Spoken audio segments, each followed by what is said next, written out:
nous accorde. Je ne sais pas si je pourrais donner un titre, hein, mais il faut vraiment rechercher l'amitié de Dieu, vraiment le plus souvent, parce que c'est ça que Dieu veut de chacun de nous. Il faut écouter sa parole. Hein? Il faut vraiment écouter sa parole. Et le verbe écouter, en hébreu, ça se dit Shema. Shema Israël, écoute. Et c'est lui qui écoute et c'est lui qui comprend. Parce que la foi vient de ce qu'on entend. Et de ce qu'on entend, c'est la parole de Dieu. Et c'est cette parole qu'il faut écouter, justement. Hein? Entendre et aussi comprendre. Et on retrouve ce verbe même dans le Tanakh plus de 1000 fois. Et en hébreu biblique, il n'y a pas de mot pour dire obéir. Ça n'existe pas. C'est juste Shema. Alors, quand on dit Shema, ça veut dire aussi obéir. Hein? Je ne savais pas, même moi-même, mais comme dire, nous obéissons. Shema. Alors, écoute, écoute. Alors, d'une certaine manière, on peut mettre en parallèle le fait d'avoir la foi, car il est écrit, d'une part, dans Romains chapitre 10, verset 17, le passage, il dit, ainsi la foi vient de ce qu'on entend. Et de ce qu'on entend vient de la parole de Mashiach. Et d'ailleurs, la Bible du Shoraki précise le texte de cette façon. Dont l'adhérence naît de l'entendre. Regardez un peu comme Shoraki il traduit ce mot-là. Et l'entente du mot de Mashiach. Certains disent que Shoraki, c'est trop difficile à comprendre. Mais justement, Shoraki, c'est une Bible. D'ailleurs, il est même meilleur de la Bible que nous avons acheté le livre juif. Hein. La Bible que nous avons, c'est bien pour les parachas. Pour faire les études de parachas, ça oui. Hein. Ça, il est vraiment excellent. Mais pour étudier vraiment la Torah, je crois qu'il faut mieux avoir une Shoraki. C'est un juif qui l'a traduit mot par mot. Et je trouve dans cette traduction plus de profondeur. Hein? C'est personnel, moi je le trouve comme ça. C'est-à-dire, ce que Shoraki a dit, dont l'adhérence naît de l'entente et l'attente du mot du Mashiach. En d'autres termes, la foi vient si on attend la voix du Mashiach. C'est ça que ça veut dire. D'autre part, il nous est dit que la foi sans les œuvres est morte. Donc, il nous dit, qu'est-ce qu'il dit le frère d'Yeshua, Jacques, au chapitre 2, verset 17? Il dit, il en est ainsi de la foi. Si elle n'a pas les œuvres, elle est morte en elle-même. Souvent, je fais ces parallèles. Hein? C'est comme les dons et le fruit. Il n'est pas puissant la personne qui a le don sans le fruit qui l'accompagne. Et il n'est pas puissant la personne qui veut montrer le fruit sans le don. Parce qu'il y a des fruits qui ne sont pas bons. Mais il faut que le fruit soit accompagné par le don de l'esprit. Il faut toutes ces choses-là, il faut que se concorde avec la Torah. Et il faut bien discerner la parole. Car on peut tomber avec des escrocs qui enseignent et qui ne sont pas appelés de Dieu. D'ailleurs, même dans l'Apocalypse au chapitre de Philadelphie, il dit, car beaucoup se disent de son peuple. Je ne sais pas qu'est-ce qu'il vient faire le mot juif là, car beaucoup se disent juifs mais qu'ils ne sont pas. Mais le mot plus correct c'est, car beaucoup se disent de son peuple. Et de son peuple, il y en a beaucoup aujourd'hui qui prétendent d'être des serviteurs et des apôtres de Dieu que Dieu n'a jamais appelés, que Dieu n'a jamais choisi. Parce qu'il faut les discerner, et il faut les discerner à leurs fruits. C'est là qu'on va les connaître. Et le fruit, c'est lui qui est accompagné par le don de l'esprit. Car il y a le don de l'esprit, il y a le véritable fruit de l'esprit. Car il y a le fruit, il y a le don. C'est comme la foi et les œuvres vont ensemble, c'est pareil, c'est la même chose. Et nous comprenons en définitive que avoir la foi vient par l'écoute de Hachem. Elle n'est utile que s'il y a l'obéissance. S'il n'y a pas l'obéissance, il n'y a rien. Par conséquent, c'est exactement la même chose que le Shema en hébreu. Shema. Toute la question est donc de savoir qui nous écoutons. Et si nous attendons ce que dit l'Éternel, Dieu, Hachem, de nombreux chrétiens entendent des voix intérieures et déclarent Dieu m'a dit. Oh, vous savez, combien de fois j'ai dit il y a tellement Dieu m'a dit ceci et cela. Il faut vraiment discerner, il faut faire attention avec quel son nous attendons et nous écoutons. La Bible dit heureux le peuple qui connaît le son du chauffard, la voix du chauffard. Heureux celui qui écoute le son du chauffard, Shema. Et beaucoup qui viennent et qui disent Dieu m'a dit, ne le croyez pas. Vous savez, je vous dis quelque chose que je crois de tout mon cœur. Même Moshe, le plus grand serviteur que Dieu a choisi dans la Torah, le plus humble, celui qui ressemble à Mashiach, même lui, il n'a jamais dit une seule fois Dieu m'a dit. Même lui. Et tu attends de dire Dieu m'a dit. Parfois, il se lance dans. Il y a beaucoup de croyants que beaucoup ils se lancent dans des projets qu'ils croient venir de Dieu et qui aboutissent à une catastrophe, vraiment. Et nous sommes dans un temps où il devient vraiment urgent de savoir écouter l'Éternel Dieu, notre Père, et faire le tri dans nos pensées et nos activités. Vous vous êtes demandé qui est réellement notre Dieu?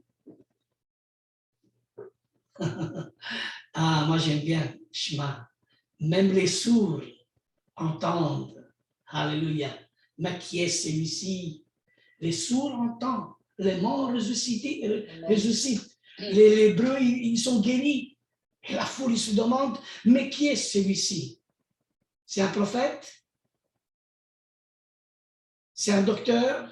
C'est un guérisseur? Mais qui est réellement? C'est le Mashiach. C'est le Fils de Dieu, c'est la Torah de Dieu, c'est la Torah vivante, c'est celui qu'il faut suivre et celui qui n'a jamais aboli la loi, qui n'a jamais aboli même pas un seul iota, c'est lui qu'il faut suivre, c'est lui, il faut prendre son caractère. Et c'est lui qui garde sa parole, et c'est lui qui l'aime. Et c'est lui qui garde ses commandements, et c'est lui qui l'aime. Mais qui est réellement notre Dieu? Alléluia. Même les sourds entendent. Quand je dis les sourds, aujourd'hui, on croirait qu'on attend, mais on est sourd. On n'entend rien. On croirait qu'on entend bien, on sent bien le son. Non, non. Aujourd'hui, on peut dire d'Israël la même chose. Et d'ailleurs, le prophète Isaïe, il dit qui est sourd et qui est aveugle, sinon mon serviteur. Alors, les serviteurs, la plus grande part, ils peuvent être aussi sourds et aveugles, voulus même de la part de Dieu. Alors, cherchons la parole. La parole de Yeshua, la Torah de Yeshua, celle qui produit ce miracle, celui qui nous donne, justement, alléluia, le privilège d'entendre. Alléluia. Il est bon même de s'arrêter et de faire une pause dans nos vies, dans ce but, Et de nombreux chrétiens sont dans le brouillard. Vous savez, c'est quoi le brouillard? On voit bien, on voit pas bien. Et leurs vies sont remplies d'activités tout azimut. Ils courent tout le temps et ils prennent juste un moment le dimanche pour aller au culte et recevoir un enseignement et participer à une louange. Mais au fond, rien n'est touché réellement à eux, rien. Beaucoup n'ont pas de relation avec le Père Céleste, beaucoup, c'est grave, beaucoup, ils se croient.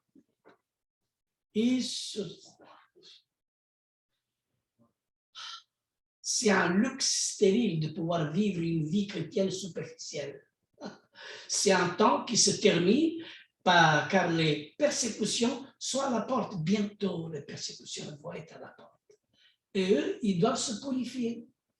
C'est pour cela que, comme il dit dans l'Apocalypse, si vous voyez vraiment bien, Dieu permettra de faire la guerre au sein de les vaincre. Pourquoi faire la guerre au sein? Normalement, il doit être dans un refuge. Et dans le refuge, l'Éternel, il nous garde et il met sur ses ailes. Combien c'est bon d'appartenir à cette femme qui est l'épouse de Yeshua et qui s'envole dans un lieu préparé par Dieu, loin de la face du serpent. Mais il faut garder la Torah. Quand tu as gardé ma Torah, je te garderai de l'or de la tentation qui va s'abattre dans ce monde. On entend et écoute toujours ce qui nous intéresse. On écoute vraiment, on entend ce qui nous intéresse. La plupart des gens, c'est ça. Et des fois, j'ai remarqué que parfois, les personnes âgées deviennent sourdes. Oui, mais qu'aussi elles savent entendre.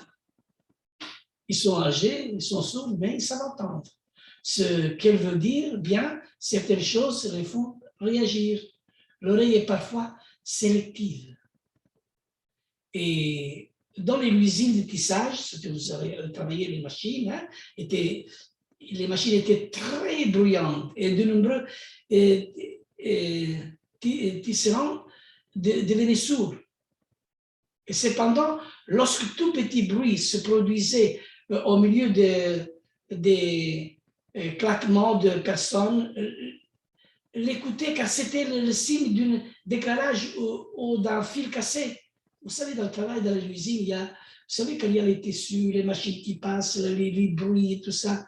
Et des fois, on a une oreille vraiment bien exercée. Des fois, on n'entend plus. Moi, j'ai travaillé dans une usine où le bruit, même de la machine, tellement que me dérangeait, à un certain moment, je ne comprenais plus rien et je sentais d'être sourd. Hein?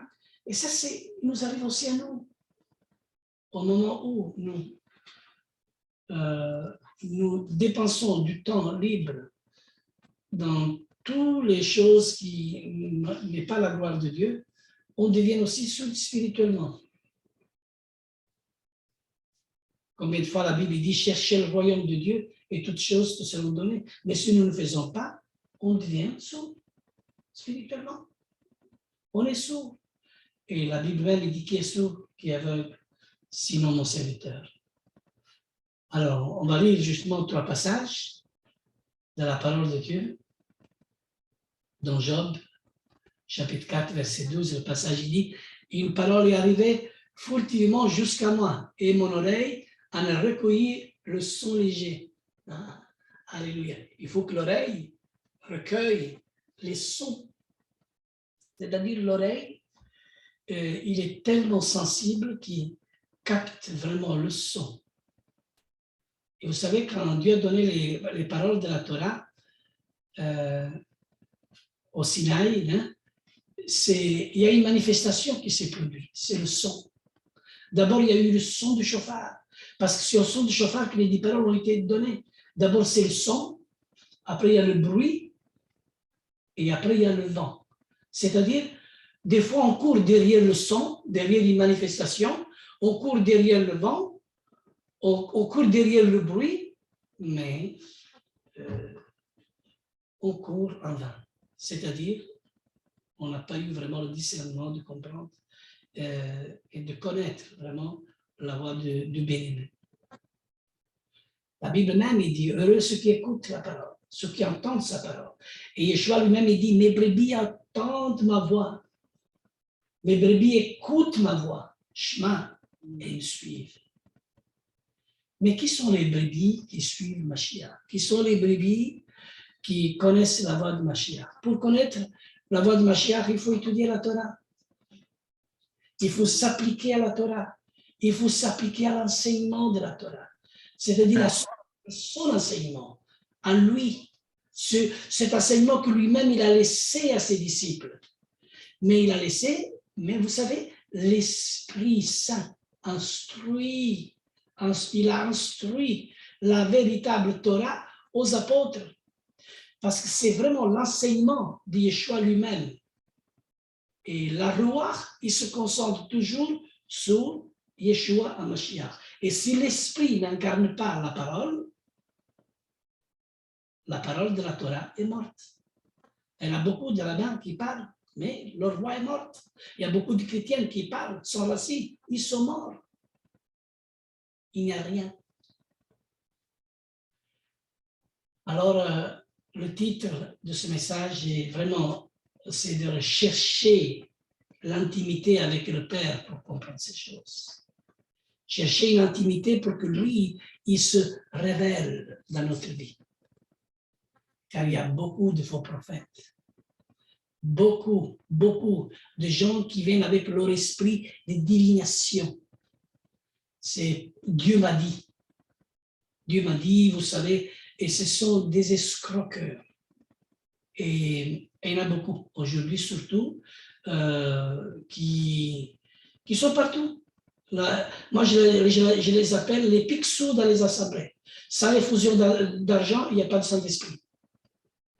C'est tout à fait le contraire. Mes amis, cherchons vraiment cette intimité avec le Père. Cette intimité avec le Père, c'est Yeshua qui peut nous donner l'exemple. Yeshua, il était mis dans un côté, c'était dans le côté du cœur du Père, c'est de là qu'il est sorti. Et vous savez, Yohanan, Jean, l'apôtre, et lui, il dormait avec sa tête sur la poitrine de Yeshua, c'est-à-dire il dormait dans l'endroit où la parole est sortie. Et c'est pour ça que même Yohanan, il dit, au commencement, était la parole. Et la parole est Mashiach. Alléluia. Et cette parole, je ne savais même pas, c'est venu tout seul, il est sorti de moi-même comme ça, je ne sais pas où ça vient, parce que jamais j'avais, vous savez, comme ça, les paroles, ils me sortent toutes seules. Je n'avais jamais enseigné que Jean-Baptiste, il posait la poitrine sur le côté de Yeshua, où la parole est sortie, et en effet, c'est lui qui parle de la parole, et c'est lui l'évangile qui dit au commencement était la parole, et la parole est Dieu. Et Dieu le révèle à Yohanan, vraiment les paroles de la Torah. C'est lui qui a mes commandements, demeure dans mon amour. Et d'ailleurs, je vous invite à lire Jean, chapitre 15. Pourquoi? C'était pas Jean-Baptiste. C'était Jean. Jean. T'as dit Jean. Oui, excusez-moi, c'est Jean, pas Jean-Baptiste. Ok, l'apôtre Jean. Ah oui, il y a aussi mon fils David, ici, il corrige, il connaît la Bible. Merci, David. Alors, Jean, chapitre 15, le verset 7, il dit, « Si vous demeurez à moi et que mes paroles demeurent à vous, demandez ce que vous voudrez. » Jean combien? Jean, chapitre 15, de 7 jusqu'à 10. Si vous demeurez unis à moi et que mes paroles demeurent unies en vous, alors vous pouvez demander ce que vous voulez et cela vous sera donné. Verset 8. Voici. Attention, attends un petit peu, pasteur. Après, tu continues. Demandez ce que vous voudrez. Mais vous vous rendez compte? Tout. Mais il faut simplement demeurer en lui, comme le Fils demeure dans le Père et comme le Père demeure dans le Fils. C'est ça l'unité d'amour. Alors, toute chose m'a été donnée, dit le Fils. C'est-à-dire, chaque chose que le Fils a demandé au Père, le Père l'a donné au Fils. Parce que lui demeure dans le Père. Et lui, il attend de répéter les mêmes paroles. Et il dit, si quelqu'un demeure à moi, comme moi, j'ai demeuré comme ça là, avec mon Père, il pourra demander ce qu'il voudra. Et il sera accordé. Amen. Et après, continue, pasteur. Le verset 8. Voici comment mon Père est glorifié. Quand vous portez beaucoup de fruits. De cette manière, vous pouvez... Piano, piano, pasteur, piano, piano. C'est-à-dire tout doucement. Chaque passage, une à la fois. Hein? De 7, 8, une à la fois. On va vraiment l'examiner avec la loi. C'est-à-dire que c'est lui qui porte des fruits. Où est-ce qu'on connaît la personne qui porte des fruits? Où on connaît celui qui a le fruit de l'esprit? On le reconnaît parce qu'il a l'amour, mais ça c'est le fruit de l'esprit, mais pas le tien. Alors si on voit l'amour qui se manifeste, c'est le fruit de l'esprit, ce n'est pas notre fruit à nous. Mais quel est le fruit que nous devons justement voir pour reconnaître les escrocs, pour discerner les escrocs, qui se permet d'étudier la parole, qui se permet de prendre les livres saints. Vous savez, l'ennemi, il ne l'a pas pour longtemps. Bientôt, Dieu donnera de la discipline et de l'ordre sur toute la terre et la montagne de Sion, il va se fondre vraiment tellement et toutes les nations afflueront à Jérusalem pour être enseignées par le roi des rois. C'est fini tout ça. C'est fini les tirititi et les tiritita dans le monde entier. C'est fini tout ça. C'est-à-dire, on arrivera à la compréhension, on arrivera à la conclusion, on arrivera à l'accomplissement où le royaume de Dieu va être bien prêché par ces juifs messianiques qui sont eux, les privilégiés de la première résurrection parce qu'ils sont avec l'agneau, ils sont inscrits dans le livre de l'agneau de vie et ils vont remplir toute la terre de la parole de Dieu avec Mashiach, avec la puissance de l'esprit. Et c'est pour ça qu'aujourd'hui, il y a un reste qui est au milieu de tous ces loups. Et Yeshua, il a dit, je vous avoir au milieu des loups.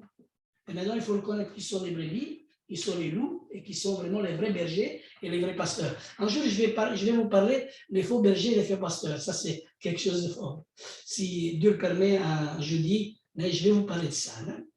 Et voilà, le fruit, ce sont les âmes, mes amis. Les âmes. Si nous, on ne produit pas des âmes chaque année, on a un problème. Les âmes, si je plante une tomate, je vais produire des tomates et pas une pomme de terre. Si je plante une pomme de terre, je produis des pommes de terre. C'est la loi de la nature. Si je suis quelqu'un qui est né de nouveau, né d'eau et d'esprit, je dois reproduire la même espèce. Et je bénis l'Éternel pour le fruit que le Seigneur nous a donné. Alléluia. En enseignant la Torah dans la simplicité et tous ceux qui s'accrochent aux serviteurs qui ont été choisis de Dieu, il y a la bénédiction. Amen. Peut-être aujourd'hui on est à 5 et on est les plus simples personnes qu'il y a aujourd'hui. Mais c'est ça que Dieu veut. C'est ça que Dieu fait. Alléluia. C'est à ces moments qu'il y a les grandes bénédictions. Quand peut-être on est peu, peut-être on est dans un moment et c'est là que Dieu veut parler. Et qu'il nous instruit et il nous enseigne. Alléluia. Si vous portez beaucoup de fruits, alors là, on peut vraiment le glorifier. Si nous, on ne porte pas de fruits, on glorifie qui? Voilà. Pour glorifier le Seigneur, il faut porter des fruits. Et que vous serez mes disciples, dit la parole de Dieu. comme le Père m'a aimé, je vous ai aimé. Et après, le passage, il dit, demeurez dans mon amour. Voulons dire, demeurez dans ma Torah, parce que la Torah, la parole est amour.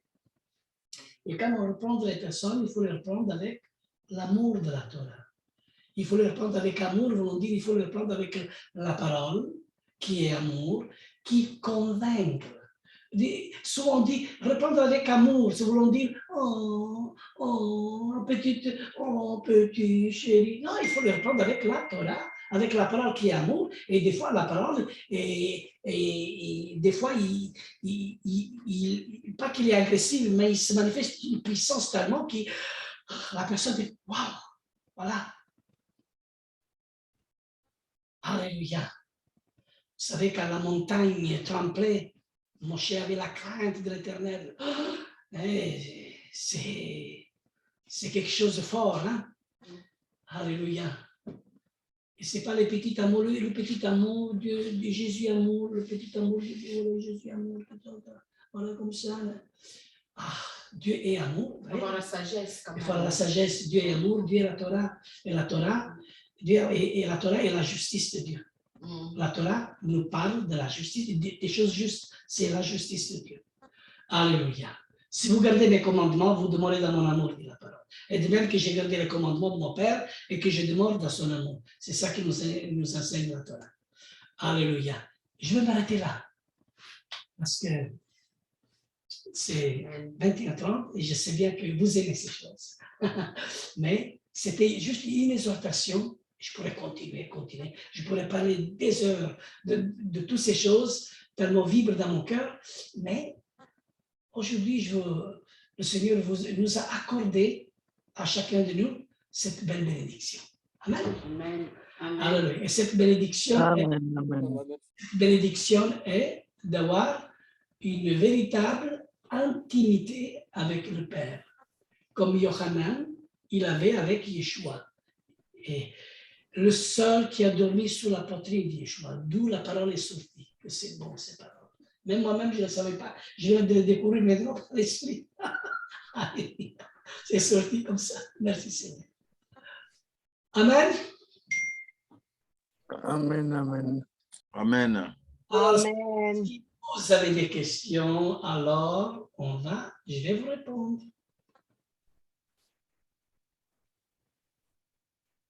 Avec la conduite du Seigneur.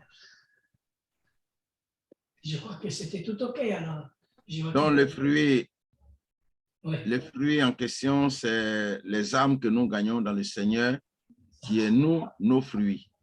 C'est ça, parce que si l'esprit est en toi, alors tu produis du fruit. Tu dois avoir l'esprit, c'est-à-dire tu dois avoir l'amour, la bonté, tu dois avoir le fruit de l'esprit, accompagné avec le don de l'esprit. Alors si tu as le don et l'esprit, alors tu vas avoir les âmes, et parce que les personnes ils vont se faire convaincre par celui qui est en toi et qui vit en toi. Et quand tu dégages le don de l'esprit et le fruit de l'esprit, la personne vient à la conversion, et parce que c'est là que l'esprit il va les convaincre du jugement, du péché, de justice. Et c'est ça.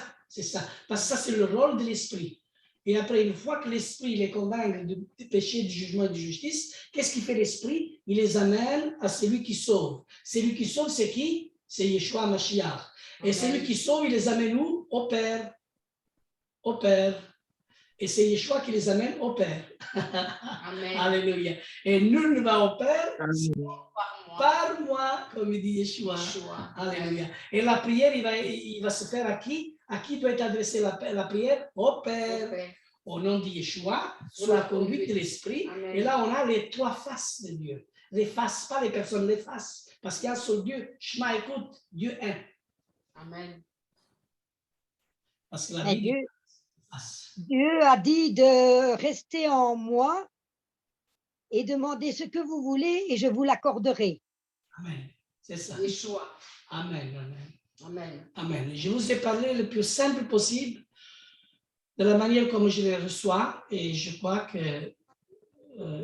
a été bénis. Amen. Oui, oui, oui. Ah, voilà, ça c'était la surprise. Comme j'ai vu qu'il n'y avait pas beaucoup de personnes, aujourd'hui, je pense que j'ai le temps de pouvoir enseigner quelque chose. Et comme j'aime bien que la jeunesse, tout le monde enseigne, s'instruise, vous savez, j'ai fait du cheminement dans ma vie, hein, et j'aime bien que tous les autres grandissent et moi je diminue. C'est ça que j'aime bien. Amen. C'est l'humilité, c'est pas grave. Merci beaucoup, Avi, que Hachem vous bénisse. Ouais. Si cet enseignement n'est pas long, mais nous a beaucoup édifié. Je suis vraiment content, surtout quand vous avez parlé de la Torah. Nous devons vraiment écouter la Torah. Le Souma, c'est vraiment une alliance que tout disciple, tout talmidim de Yeshua, son alliance avec Hachem, c'est le Souma. Le Souma, l'écoute. L'écoute aussi fait partie de l'obéissance de la Torah. Et nous devons comprendre que la Torah vivante, c'est Yeshua lui-même. Yeshua lui-même est la Torah. Parce que, au commencement était, je peux dire, au commencement était la Torah, et la Torah était avec Dieu, et la Torah était Dieu. Et toutes choses ont été faites par elle. Je corrige là. Au commencement, était éternel la Torah, et la Torah est éternellement avec Dieu. C'est vrai. Éternellement. Parce que tout juif savent dans la pensée juive que la Torah a été et existait déjà avant la création. Hein? Et c'est pour ça qu'il faut ajouter la pensée juive là-dedans. Hein? Au commencement était éternelle la parole, la Torah, et la Torah éternelle est éternelle avec le Père. Et la Torah est éternelle, celle qui est éternelle, Dieu. C'est pour ça que je pouvais dire avant qu'Abraham fût, hein, j'étais. C'est pourquoi je disais ce matin, au cours d'une prière d'intercession, je disais que je prenais le texte de Jean, de Psaume, chapitre 81, à partir du verset 14. Il dit, puisqu'il m'aime, je le délivrerai. Puisqu'il connaît mon nom, je le protégerai. Il a demandé quel est le nom de Dieu. Le nom de Dieu, c'est quoi? Voilà. Là, je vais vous parler un autre jour. Là, c'est vraiment un enseignement très profond. C'est quoi le nom de Dieu? Il y a deux noms. Il y a deux noms qui vont être marqués sur le front. Il y a le nom du Père et il y a le nom de la Torah, c'est-à-dire du Fils de la Torah ici. Il y a deux noms. Et d'ailleurs, ceux qui sont marqués, parce que la marque de la bête, il va être mis pour ceux qui n'appartiennent pas à Dieu. Mais ceux qui appartiennent à Dieu, ils ont une autre marque, celle qui est le sceau de Dieu sur leur front. C'est différent. Alors, ceux qui chantent le cantique nouveau, l'épouse, hein, eux, ils ont une marque sur leur front où il y a le nom du Père et du Fils. C'est ça qui dit l'Apocalypse chapitre 14, le verset du 1 à 3. Vous voyez, c'est comme ça que c'est marqué. Amen.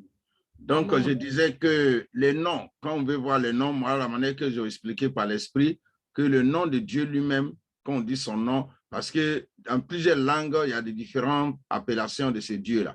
Mais son vrai nom, c'est quoi? Son nom, c'est la parole. Je disais que son nom, c'est la Torah. Il s'appelle la Torah parce que c'est le nom, la parole qui a été faite chair. Et cette parole qui a été faite chair, c'est la Torah. Donc, si on veut dire qu'on connaît le nom de Dieu, ça veut dire qu'on connaît la Torah, on connaît la parole. Ça veut dire que quand on connaît la parole, on connaît Dieu. Et c'est par cette parole qu'il nous exauce. Si on n'est pas la parole de Dieu, il ne peut pas nous exaucer. Exact, pasteur Jean-Baptiste. En effet, la parole de Dieu dit ça en Apocalypse. Même en Zacharie chapitre 14. Et son nom est la parole. Et c'est même son nom, et son nom c'est Echad. C'est un. C'est lui qui est lui. Vraiment, que Hachem te bénisse, papa, Dieu te bénisse pour ta disponibilité, ta simplicité. Vraiment, Hachem te donne longue vie, la santé, surtout à la famille, que la santé soit à la famille, David, maman Thérèse, Georges et vos petits-enfants. Si à la santé, le Mispara est en bonne santé. Donc,